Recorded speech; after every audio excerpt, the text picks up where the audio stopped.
Hey guys, welcome back to Skin Anarchy. This is a very special episode. We have such an iconic guest with us today. I am such a stan and have been for a long time. As many of you know her, she created one of the biggest brands in the hair care industry, and I think everybody has tried it at this point. Without further ado, I want to introduce you guys to Alli Webb, who is the founder of Drybar and now the founder of Messy by Alli Webb. Welcome, Alli. I'm so honored to host you.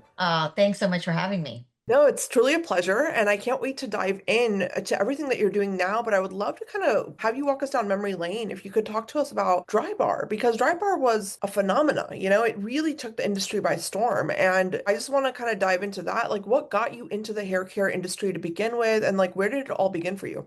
Well, it really all began, when I was a kid growing up in South Florida with like all the humidity in my naturally wavy hair, which I now really embrace and love, hence messy, was just really challenging for me. And, I didn't go to college and just didn't feel called to that, and went to beauty school when I was in my early 20s, and just I could make the argument to learn how to blow out my own hair. And I just always had this obsession with my hair and hair in general and blowouts. And fast forward to many, many years later, after trying many things and having many lives and careers, I had moved to LA when my kids were born. Thought I was going to be a stay-at-home mom, and arguably the hardest job that there is, being a mom. And as much as I loved being able to stay home with my kids and felt like that was so lucky to be able to do that, I really missed doing something for myself. And so I started this mobile blowout business in LA, I guess in around 2008, 2009. And I was only charging $40 to go to Women's House to do blowouts, which, is kind of unheard of then and now. And during that time, I realized that, there was a really big hole in the marketplace for, an affordable, great blowout. And my mobile business was really taking off, but I felt like I wanted to expand, but didn't want to do it mobily. So I went to my brother, Michael, who's my business partner forever, and said, hey, I have this idea to turn basically my mobile blowout business into a brick and mortar. And that's really how the idea for Drybar came about. I felt like I knew there were enough women out there like me who were kind of seeking, a great blowout and a great experience, and it just didn't exist, which is, the cornerstone for any great idea or business. Is like, something we all want that doesn't exist. And so at the right price point and the right experience and customer service and ambiance and all of that, I thought maybe this would work. Having no idea at that time it would turn into what it did. I mean, that was something I don't think any of us really anticipated. But, we started at $35, and, I have such a wealth of knowledge of hair and blowouts that I felt like I was, uniquely qualified to do it, and it worked.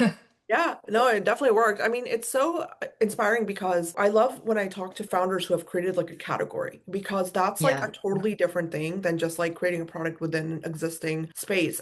My questions are always like, well, where did you discover that, like, wow, this is an entire category, like this doesn't exist. Like, I know what you just said, like that makes sense. Like you want to create something people need, but it's like, when does that happen when you're in your journey where it's like, oh my God, like, this is a whole different niche that I've kind of put together, through this whole endeavor. Well, I think coming up with something that is a problem or something you're trying to solve, and usually that comes from personal necessity, right? It's like we obviously didn't invent blowouts. We just created a much better experience for them and a much better price point, and and everything that came along with it. And that's, always my advice to other, women or founders or just people. I mean, I have two sons who are in the throes of trying to figure out what they're doing with their lives. It's like you can take something that already exists and make it a hell of a lot better. It's really paying attention. And I think that like anybody can think of something that you really enjoy, but you wish it was better in some way, and, Yeah. and then there's an opportunity. And I see them around me all the time. It's like a blessing and a curse. It's like I walk into a restaurant or my favorite coffee shop or whatever it is, and it's like, I love this, but if they did X, Y, and Z, it would be even better, and I think that that's, while I didn't set out to change an industry, it just was like, truly, it never even occurred to me. I was just like, I always wanted there to be a place where I could get an affordable, great blowout, in a great setting. And I really tried to make it something that I wanted to do, like something that I, as a busy mom woman, and, it's Yeah. why we put the chick flicks on the TV and had Wi-Fi and the little cookies, which surprisingly were always such a big fan favorite. It was just like all those little touches made it really special, not to mention the customer service and how you were treated. And it looked high end, but didn't have the high end price tag. I mean, it was just, I could go on and on with all the little things. And that's really, I think, how you make anything successful successful is like paying attention to all those small details. And unfortunately, that's missed a lot in business, and people kind of skim on that stuff or don't think about it. And, for me, it's like that intensity around detail, I think is what makes you stand out. Absolutely. No. And you know what I really love about, and this, I've noticed this with a lot of the brands that were kind of in that era of when Drybar was starting off, was that there was so much like uniqueness back then in the beauty industry. Because like when I discovered Drybar, for me, it was a very unique, as a consumer, very unique experience. I was like, I love the Yeah, packaging, I love the branding, I love the feel of the products. And that was amazing as a consumer. But like nowadays, I feel like people are just gravitating towards a recipe, of what that kind of brand looks totally. like at the end, And so I would love for you to speak on this about, I mean, you started with a very unique idea, but you scaled it to a 200 million plus acquisition brand. That's huge. But I feel like nowadays people are starting at that end goal, you know what I mean? And kind of Mm, working backwards. And yeah. it's like, I'd love for you to kind of speak on this. What is that starting place and that mindset of like when you want to create a brand on that scale? Yeah. Well, it is interesting, and while I think it's great that like a lot of colleges and stuff are now, having entrepreneurial programs for students, which is great, but I do think understanding your business kind of, I still believe in like, the crawl, walk, run kind of philosophy of like, starting small, figure out what you're doing, be open to pivoting, being nimble and seeing what works and what doesn't. I mean, we changed lots of things as we went, as we were growing, and learning and not putting the cart before the horse. It's like I see also a lot of businesses who are like, oh, I have this brand and I want to, or some sort of retail concept and I want to franchise it. And it's like, well, is it actually franchisable yet? Is the demand out the door? And so I think it's like really like honing in on what you're doing and making it the best it can be before you start thinking bigger. And not to say that you don't want to think big, but I think there's kind of a natural cadence, and that's kind of how I approached what we were doing. It was like we had no idea if it was even going to work, and then once it Yeah. did work, it was like, okay, we need to keep growing and scaling. And then there's just so much to that. We're, having the right people in place, having, systems and all that, which was completely out of my wheelhouse at the time, which I had to kind of learn as we went. My approach is like starting small and building something very intentionally and paying attention to what's working and what's not working and where you need to like shift and change to get to that end goal. I think it's very hard to work backwards. And I think that that is something that we see a lot because everybody wants to be an entrepreneur and it's like, I want to make a bunch of money and start this thing. And of course, we've all heard it a million times. It's like, if you're not doing something that you're really passionate about, it's really hard to work Yeah. hard at it, because it's like, you have to really love it. And for me, it was never about the money or growing it big. It was just about doing something that I truly enjoy doing every day, so you kind of have to come from that starting point too. So it's, it's a lot of things and they all have to work together. And not every idea is a good idea. And I talk to a lot of, budding entrepreneurs and sometimes I'm like, I don't know how that's going to work. And then, and then even a great idea is a dime a dozen. It's like, you can have a great idea, but where's the execution? Who's Yeah. going to run it? How are you going to run it? It's like, there's just so many factors into being successful.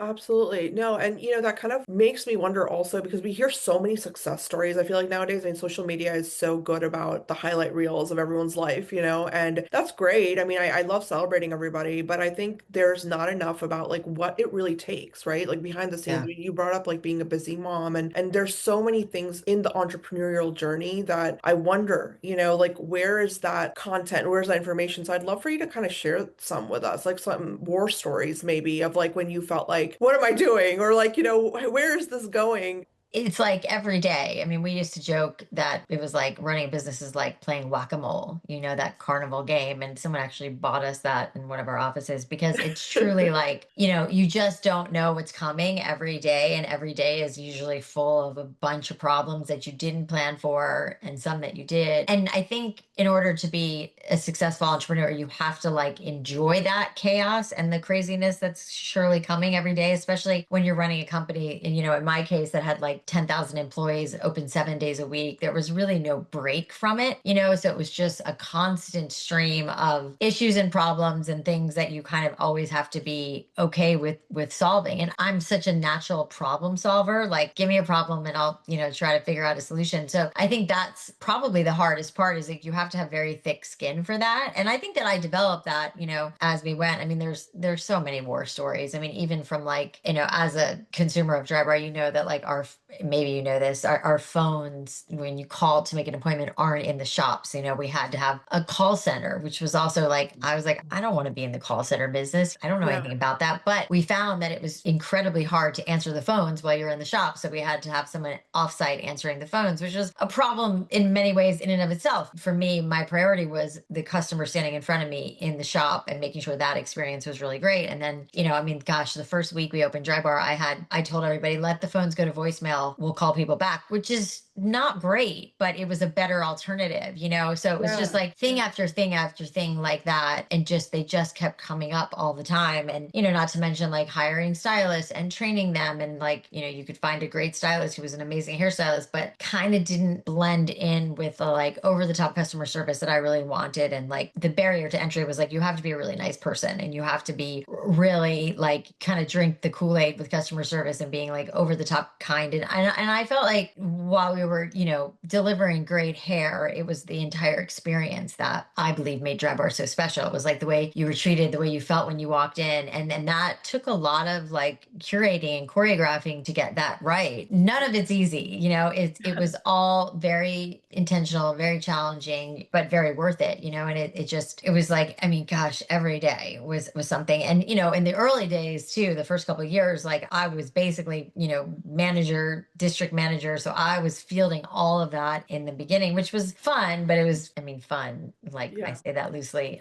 But I'm also a big believer in like you kind of have to do every job as the owner so that you can, inform on that and you really understand it. So it was just wild, in those early days. And we were totally always understaffed, never had enough stylists. And there's a good problem to have. We had so much demand and much less supply. So that was, I mean, it was just Yeah. problem A after lot of problem, but you have to love it, and I did. No, I love what you said about you have to kind of know, like you wanted to know how to do everything because this is something that's I think very, very unique in the entrepreneurial world where it's like you do have to know your business from the inside out. I've heard that many times from a lot of founders when I'd love for you to expand on that a little bit, right? Because I think we're living in such a fast culture right now where everything is like, give it to somebody else, give it to AI, give it to, you know what I mean? Like allocate, allocate, allocate. And it's like, where do you find that balance as a founder where you're like, okay, I have 24 hours in a day and I have to get everything done, but then still knowing your business down to the DNA, down to every single job and role. I mean, where do you think all of that really is anchored in, especially when you're starting out?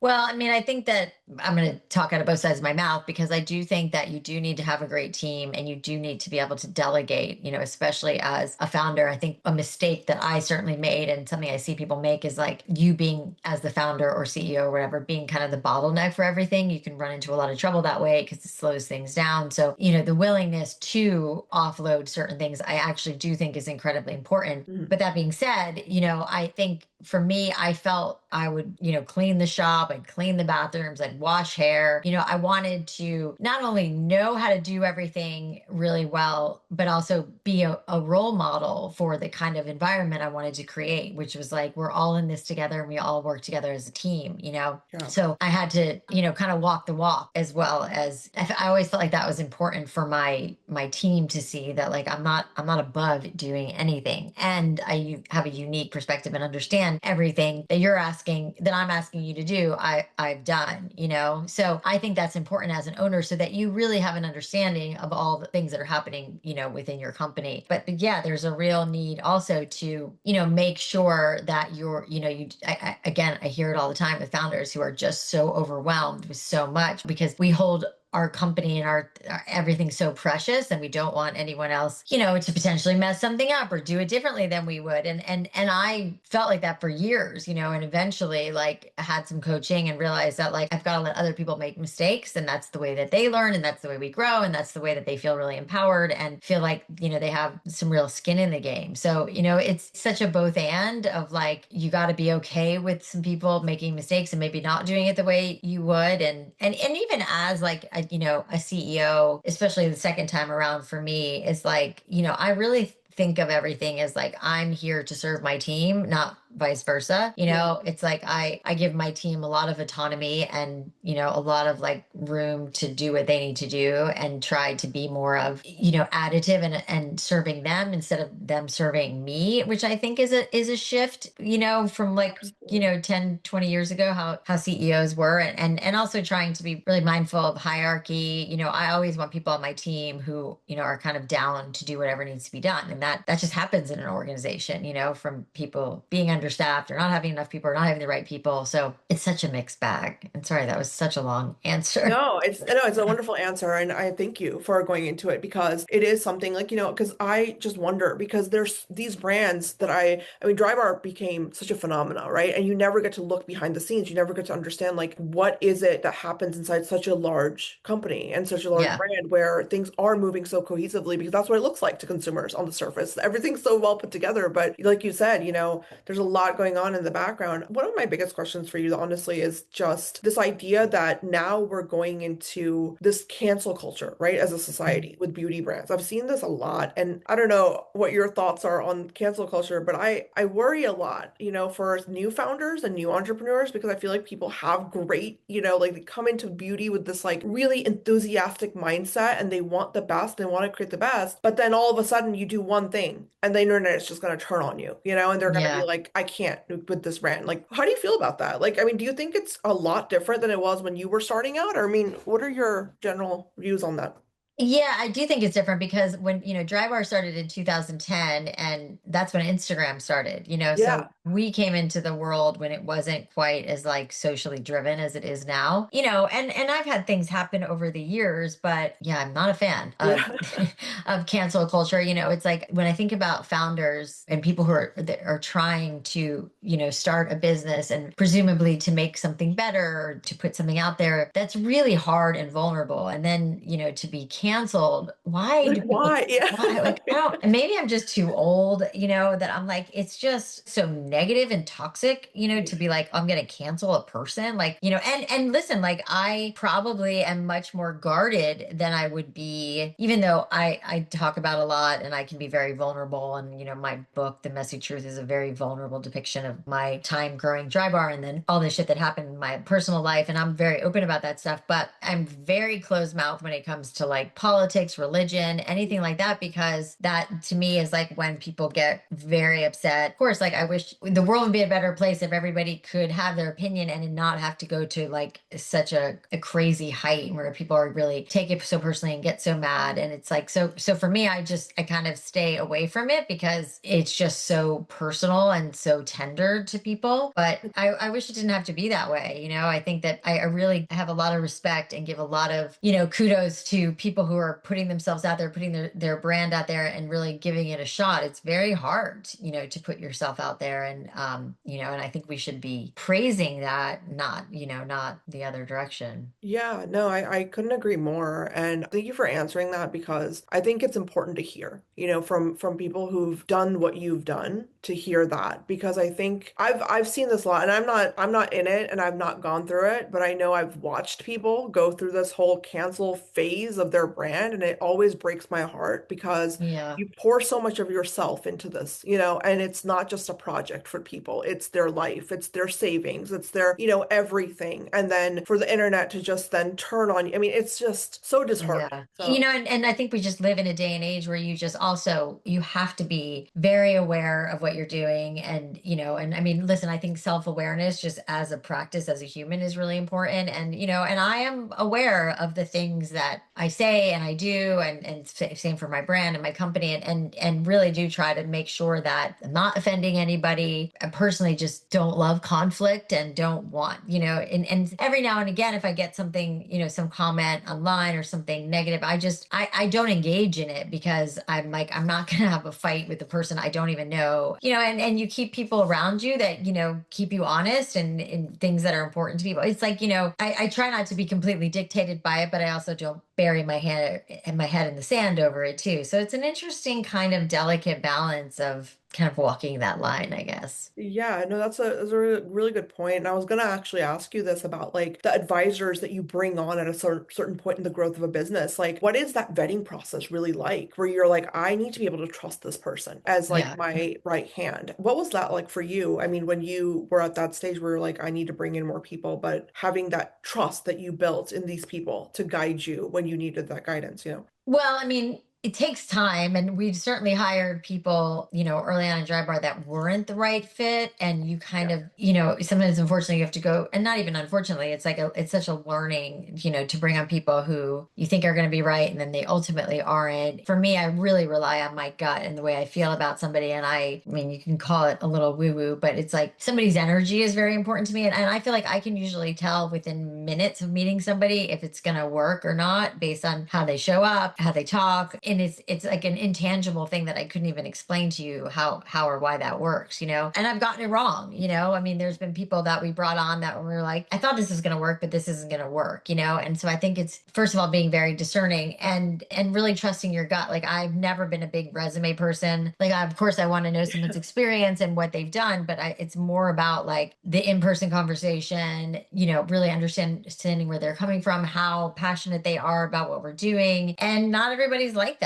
And sometimes it's just a chemistry thing, and it doesn't fit, and that's okay. And you have to kind of learn. And I think again, it's really trusting your gut about people and putting your ego aside, especially as a founder. It's like, and that's a tough one for me. It's like, my name's on my brands, and so it's important for me to like, it's a personal thing too. So I want to make sure anybody who's advising me or on my team believes in my vision, and then I can let them run with it, but it's like, it's not always easy, and things change. And a lot of the people that have worked for me over the years, they were ready to try something different, and I always had my blessing. And even in like, like I mentioned, we had up to 10,000 employees at one point at Drybar, and most of those were stylists. And my team used to be like, we're training an industry here, which we were. And a lot of times we would train somebody, they'd work for us for less than a year, and then they'd move on to something else. And my team would be so frustrated because it's like, we spent so much time on this person training them. And I never felt that way. I was like, I feel like it's karmically very good. They've worked for us. They've given a lot of like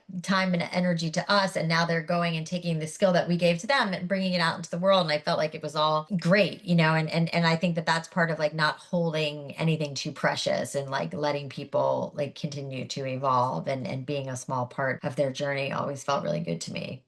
Absolutely. Yeah, no, I can definitely, I mean, you guys created a huge movement, and I think everybody like felt the vibes, and I think Yeah. that's it's like it's always the vibes at the end of the day with any Yeah. brand, anything, right? I Totally. mean, that's why we buy what we buy. And 100%. I mean, with Messy, this is why I love the way you've gone about your journey as just somebody watching from the outside, because you went from this like super like blowout, beautiful hair that's like styled and perfect. Now you're doing Messy where it's all about just own it, you know? How is that from a like that entrepreneur perspective of like you're doing a full 180 now, with the Yeah. brand and the, the whole messaging. Well, yeah, I mean, and it wasn't like premeditated. It wasn't like 5 years ago I thought, I'm going to create a brand that's like kind of the opposite of a blowout. It really happened very organically and naturally for me. And largely, when COVID hit and we all stopped going anywhere, like I just sold Drybar, and I kind of took a break from the blowout just because I wasn't going anywhere, and was like really trying to kind of embrace my true texture, my waves. And during that time when I was kind of laying off the heat a little bit, my hair grew and got healthier, and I was like, huh, it's like maybe there's something here, and I think there's definitely been a movement in like air dry hair, and really it's the preservation of our hair. It's like, as great as Drybar was, and I still love a blowout, it did kind of wreak havoc on my hair for many years because I was doing so much blowouts and so much heat on my hair that Yeah. I just, as somebody who's very obsessed with hair in all capacities, I was like, there's got to be a way to like learn to love my hair as it is versus like trying to manipulate it into some other version. And it was really during COVID that I started like experimenting with it, which is largely, how I created our first product, which is our rough dry cream. And it's a soft hold that I couldn't find. And, for me, I like the way I did my hair today. It's like I rough dry it, put the product in, and then twist pieces and let it dry. If I Yeah. didn't do that, my hair would be very frizzy and crazy. So there is still like, for me, I can't just air dry my hair. It doesn't look good. It dries very very frizzy. I had to figure out something to do, which obviously I didn't invent twisting hair, but the very specific way I do it really, works for me. And like, my hair, although messy and tousled right now, it's not frizzy. And that's something I was trying to figure out. And once I started to embrace that and started to really love it, because if my hair dries naturally, it also dries very, very curly. So I rough dry it to kind of stretch it out. And again, as a hairstylist, like I know a lot of tricks. And so in creating messy, I wanted to create techniques. I'll also put my hair in braids when it's damp and then let it, those. So there's tons of different ways, you can go about it, but you do need really good product to do it. And it's just like anything else. Like we evolve or, for me, I equate it a lot to like fashion. It's like, if you watch fashion trends, like everything kind of comes full circle again and again and again, right? It's like trends come back from like, skinny jeans to, Yeah, it's to always recycled. it's Yeah. always recycled, like flare jeans, bell bottoms, low waist, high rise, like it all, kind of comes back over and over again. And, I think that's the same thing with hair. There's so much you can do with it if you're willing to change it up a little bit, and then the more from like the, I don't know, spiritual, emotional side of it, it's like, Yes, I love that side. yeah, Dive into that. it's like I can't tell you how many women I talk to who are like, my daughter is watching me basically boycott my waves and just try to get this like perfect hair, Yeah. and she's got waves, and so now she wants to get rid of them because we're watching our moms do this, and so trying to get girls, women, whatever, comfortable with the hair that they have. I mean, that's one of our big taglines at Messy is like love, love, embrace the hair that you have, but you need products and techniques to support that as well. But I think that there's like kind of owning the hair that we have and like embracing it. And also like for the record that I do still get blowouts sometimes. Like sometimes I feel like having my hair straight and blown out, but most Yeah. of the time I prefer it like this. It's a lot less maintenance. It's a lot easier to do. It's a lot healthier, but sometimes the mood strikes where I want a smooth blowout, and so for me with Messy, it's like just giving women another avenue, another option, to embrace their hair versus kind of manipulating it. And I get more compliments on my hair now than I ever have, so it's just really Well, it it looks great. I mean, no, thanks. honestly, like I love Drybar, like don't get me wrong, but I wish Me Messy too. came out first because I was in medical school and I was always struggling. Like I don't have wavy hair like you, like it has a little bit of wave in it, but I'm literally that person as well, where it's like I get out of the shower, I'm like, just give me something to put in it, like just Yeah. give me something and let me go about my day. And I remember like even for me as a consumer that was just trying to like do my best, it was like I was looking around and I'm like, guys, when are we gonna have products that I can just be like, I'm grabbing this one thing, it's gonna work for me. I don't have to think about it, and then Yeah. also not feel so like I don't know, behind the curve, right? With like Yeah. how I keep my hair and like how I upkeep it. I feel like women get judged so much on our hair, which has always bothered me. I'm not gonna lie, it's always Yeah. been like kind of annoying. Yeah. But like having that always in the back of your mind, but then knowing you're too busy, like I'm too busy. Like I don't have time for curling it. I don't have time to straighten it. And then I don't know. It is that spiritual Well, and especially philosophical kind with of stuff. like straight hair, like you said, your hair is mostly straight with a little bend. It's like I Yeah. can't tell you how many of my friends who have that kind of hair who are like, "How do you get it? What do you do?" It's like Yeah. I always tell people like get it like 50 to 60% dry and then just put it in two braids with product, rough dry cream in it, and then let it dry and take it out, and you'll have these beautiful effortless waves that you didn't really have to do much for, and that takes you Yeah. 2 minutes. For me, I twist my hair when it's damp, 50 to 60% dry, and then I don't touch it until it's dry, and then you shake it out because it's essentially like doing the work more or less that like a curling iron would do because you are still manipulating the hair. You're just twisting it into place while it's wet. And then the way hair dries is the way it stays, So if it Yeah. dries in the twist, once it's dry, you still have that bend, but if you have very, very straight hair, I always tell girls to put it in a braid because the twist won't stay in because your hair won't hold them. And we're talking about like a less than 5 minute routine in your Yeah. hair, which I think is to your point of not wanting to spend a lot of time on your hair is like a really nice alternative to the blow drying and the curling and all the other things that take a lot of time. Yeah, no, and also like I feel like it just gives you so much flexibility in the way that you're able to like maintain your everyday look. I feel like there was a huge narrative for a long time in the beauty industry where it was like you're either putting in time or you're just not doing anything, Right. with beauty. And that Exactly. used And we want to be like in the middle. you Right. know? And that's why I love that you're creating this brand and that you've created it because we need more of that. I think there needs to be like a megaphone with founders going around and saying, we don't have to have extremes. Let's do it in the middle and let's find real solutions, you know? And I know it's like people always say like, oh, beauty is like vanity and it's like all these, and it's like, it's not. It's really about how you are able to show up in your day to day, you know? And like, 100%. it's I mean, so, the way so we big. feel on the outside largely affects how we feel on the inside and vice Yeah. versa, you know, which is also why all of our products have mantras like I am enough and I am unbreakable and I can begin again. Like feeling that way on the inside and matching it on the outside is really important, you know, and for me it's like I've really embraced this type of hair and it's so much easier and I feel like very light and free and it's just I look at like Mary Kate and Ashley Olsen. Like they've always had this like very effortless, wavy, I've very loved undone their hair. And look. I've always loved it. And I remember being like, how do they get their hair to look like that? You know, and I know they're hairstylists and they don't like getting blowouts. You know, they like their natural texture. And, you know, and to your point, I think that that's like a nice middle ground. And even like my hair, when it feels too curly, like I'll wrap it up and put it in a bun because it'll straighten it out. There's just so much you can do. And I So feel much. like I can do a lot more with my hair when it's wavy that I just love it. To me, it feels like the version of myself that I'm most comfortable in. Absolutely. Yeah, I like that you said that like you can do so much because I remember when texturizer sprays first like became big, you know, and I was like so hyped. I was like, yes, you know, like you can because I had that straight hair and I was like, oh, I can just spray this in. It's gonna look PC and like, you know what I mean, that messy look. Yeah. And I was like, this is great, you know, and it was like a revolutionary moment for me personally as a consumer, I'm not gonna lie. But I mean, that's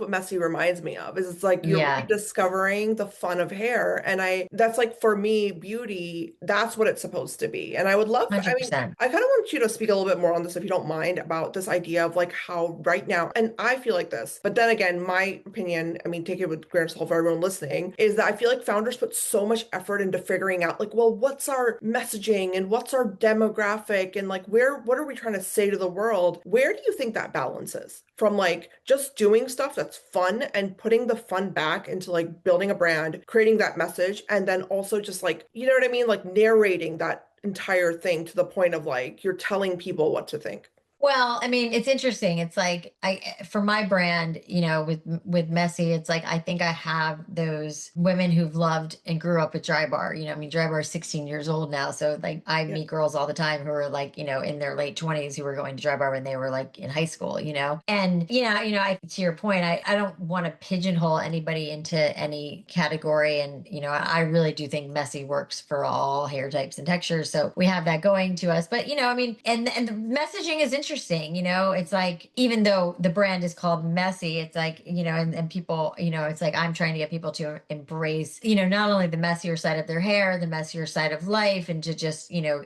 keep things real. So I think messaging is important, and having like a very clear brand DNA of what you're trying to do. And also similar to Drybar with Messy, like I'm also not trying to be everything to everybody. You know, it's like Yeah. you might embrace this and love it, you know, or you might not. But I also like have to kind of stay true to like the ethos of the brand, which is like embracing the hair that you have, which by the way, our rough dry cream that's great for executing curls like mine is also like it has heat protectant in it. It's a great cream if you're going to blow dry your hair too. So I'm aware of that. And I don't also want to like alienate anybody, but the messaging is very clear, you know, that like we're into messy, sexy, like, you know, kind of effortless hair. And that's really kind of what we stand for. And I do think it's important to have a strong point of view, especially in a category like hair or makeup or skin. It's like there's just a sea of products out there. So I think in Yeah. order, you know, back to like what we were talking about in the beginning, with like dry bars being so unique, it's like we didn't invent blowouts, but we created, you know, a whole brand and experience around blowouts. You know, it's like to stand out in, especially in the beauty world, you know, it's like you have to do something that's different and unique from both a product standpoint and from a messaging standpoint, and staying really true to that, not getting too like, again, I'm not trying to do everything. And with same with Drybar, I was like, I just wanted to focus on blowouts. We could have sold women a lot of other things, but to me, it was like kind of watering down the brand, you know, which I didn't want to do. And I think I come from Messy with the same point of view. It's like we're really trying to get women to love and embrace this kind of like messier, less filtered, less highlight reel version of themselves, and learn to really love it. So I feel like that's really important versus like a lot of hair product lines that are out there that are really trying to change and manipulate your hair into something it's Yeah, not. I mean, yeah. there's a place for everything though, you know, it's like, it's just kind of where you're at. No, I really I feel you on that because and part of the reason I asked you this is exactly what you said at the end, where it's like I feel like there's a lot of like science-based brands that are like focusing so hard on the science. Sometimes I feel like it gets preachy. For example, hair loss. Like I'll just use that as an example. Like hair loss is a serious issue for a lot of people and it's Yeah. hard and it's like a personal journey, as you know. But then sometimes I'll see a brand like super hardcore going into the science, which is great, but it almost comes off almost as like you're telling me what I need to do to fix a problem, which is not universally the same for everybody. And I think that's why I kind of wanted to ask you that question was because I get branding and I get like giving narratives to people, but then where I get lost as a consumer is where somebody goes, well, this is the fix and this is your ultimate end all be all and you should buy the brand because of this, you know, and I get lost in all of that because I'm like, I love science. I'm the biggest geek when it comes to understanding hair health and beauty and all that. But when you are just like, you know, like dying on this hill of like, this is it or nothing else, it's a Yeah. turn off, you know, for a Yeah. consumer. Well, I mean, it's Yeah. like you think about, any products that you use from like makeup and skincare and hair care products. It's like, no, you should not just buy Messy. Like there's so many great product lines out there. And I agree with you. It's like whatever, your specific needs are. And there's a lot of different brands. Like I think about all the different skincare and all the different makeup I use from like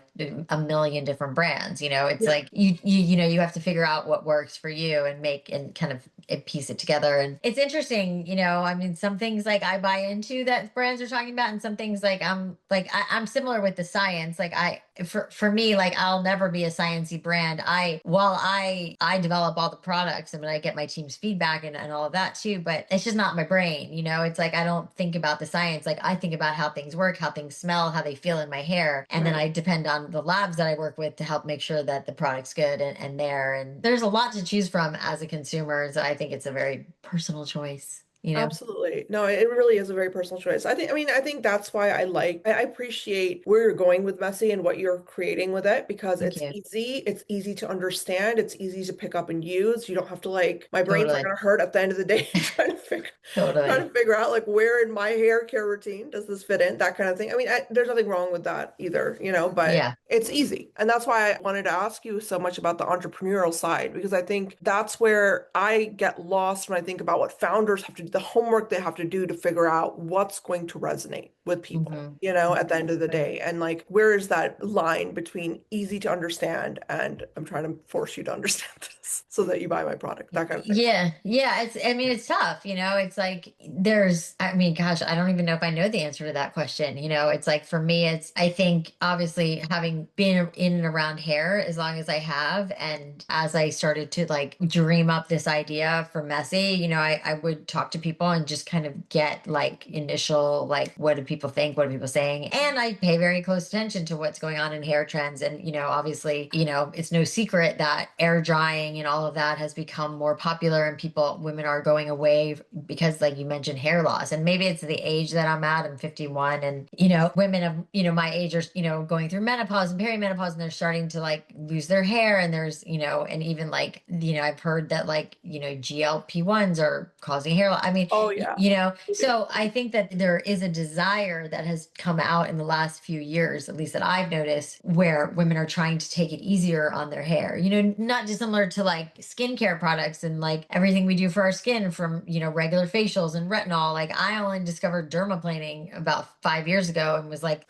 this is the best thing I've ever done. And not everybody agrees with that, so Yeah. it's like, but to answer your question, it's like I've been very embedded in the hair world for a very long time, and I like to think that it's really interesting when I hear my team talk about Messy or about me, and they're like, they'll say things like, Alli has a very unique way of like knowing what the consumer wants, and in my mind I'm like, not really. Like I don't think that I do, but there, it's like we all have our superpowers, and I think that I do really have like a deep understanding of hair and trends and what's happening. And of course, it's not always for everyone, but that is like, listen, I think that we all have like our things that we're really good at. And for me, that's largely been hair. And I've really trusted my gut. And then, when I called Sephora and said, I have this idea for a product line, they loved it. It's like, there's some validation. And when I started talking to people about this product line, everyone got very excited about it. So it's like, okay, maybe I'm on the right track here. I'm not like so bullish that I'm like, I don't care what anybody thinks. Like I do take other people's feedback and I do listen to what people say and I do pay attention to how people respond to the brand. And we're always like tinkering and changing things to make more sense. It's like even right now we're in the process of changing a couple things like on our packaging. It's like we're always paying attention, but not allowing it to completely dictate either, and I think that Yeah. that's a fine line that you walk as a CEO or founder where you're like, I don't want to go away too much, but I also want to be cognizant and aware of what is being talked about, what people are liking, what people are not liking. I'm not a big like, I hate focus groups. Like I'm not a big like decision by, committee kind of person, but I do take opinions of people I trust very seriously.